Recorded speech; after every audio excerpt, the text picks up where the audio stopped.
Assalamualaikum warahmatullahi wabarakatuh. Perkenalkan, nama saya Nur Anissa Priya, NIM 2102105021003. Baiklah, saya akan menjelaskan materi DNS server dan subnetting. Yang pertama, saya akan menjelaskan materi DNS server. Pengertian DNS, Domain Name System atau yang biasa disingkat dengan DNS adalah sebuah sistem yang berfungsi menerjemahkan alamat IP ke nama domain atau sebaliknya, dari nama domain ke alamat IP. Jadi, host komputer mengirimkan queries berupa nama komputer dan domain name server yang kemudian dipetakan ke dalam alamat IP oleh DNS. B. Fungsi DNS. Yang pertama, melakukan identifikasi alamat komputer dalam satu jaringan. Yang kedua, sebuah penyedia alamat IP bagi tiap host. Ketiga, melakukan pendataan server email. Keempat, mentranskripsi nama domain menjadi IP address. Penjelasan gambar. Pertama, DNS resolver melakukan pencarian alamat host pada file host. Jika alamat host yang dicari sudah ditemukan dan diberikan, maka proses selesai. Kedua, DNS resolver melakukan pencarian pada data cache yang sudah dibuat oleh resolver untuk menyimpan hasil permintaan sebelumnya. Bila ada, kemudian disimpan dalam data cache lalu hasilnya diberikan, dan selesai. Ketiga, DNS resolver melakukan pencarian pada alamat server DNS pertama yang telah ditentukan oleh pengguna. Keempat, server ditugaskan untuk mencari nama domain pada cache-nya. Kelima, apabila nama domain yang tidak dicari oleh server DNS tidak ditemukan, maka pencarian dilakukan dengan melihat file database atau zones yang dimiliki oleh server. Yang terakhir, apabila masih tidak ditemukan, pencarian dilakukan dengan menghubungi server DNS lain yang masih terkait dengan server yang dimaksud. Jika sudah ditemukan, disimpan dalam cache lalu hasilnya diberikan ke klien melalui web browser. Struktur DNS. Yang pertama, root level domain merupakan puncak hierarki yang diekspresikan berdasarkan periode. Memiliki ciri khas penambatan titik di belakang domain. Misalnya, ru.wikipedia.or.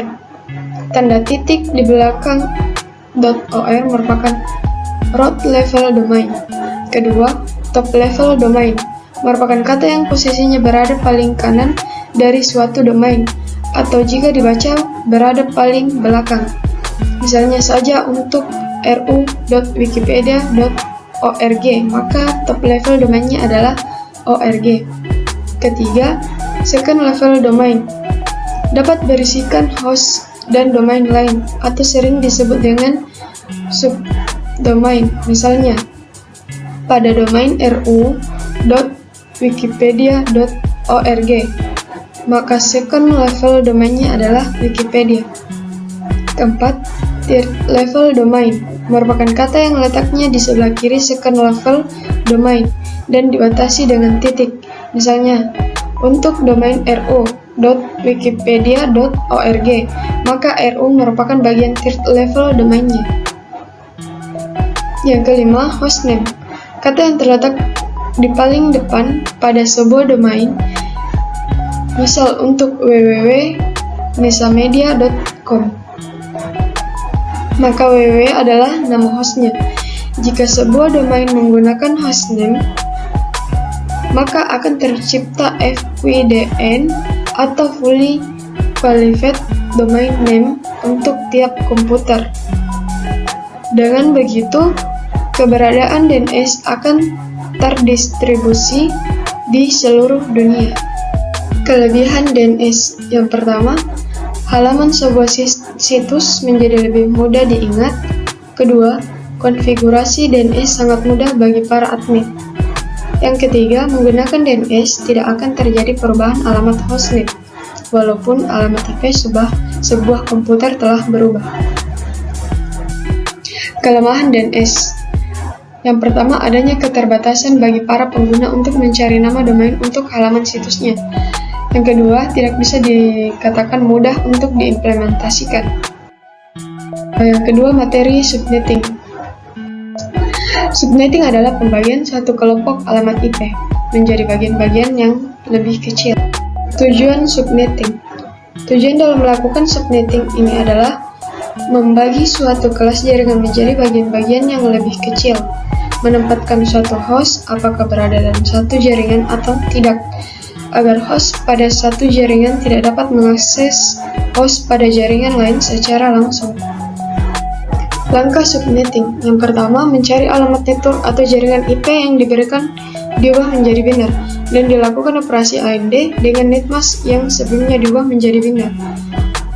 Mencari berapa banyak host yang digunakan. Banyaknya host dapat dicari. Mencari alamat broadcast.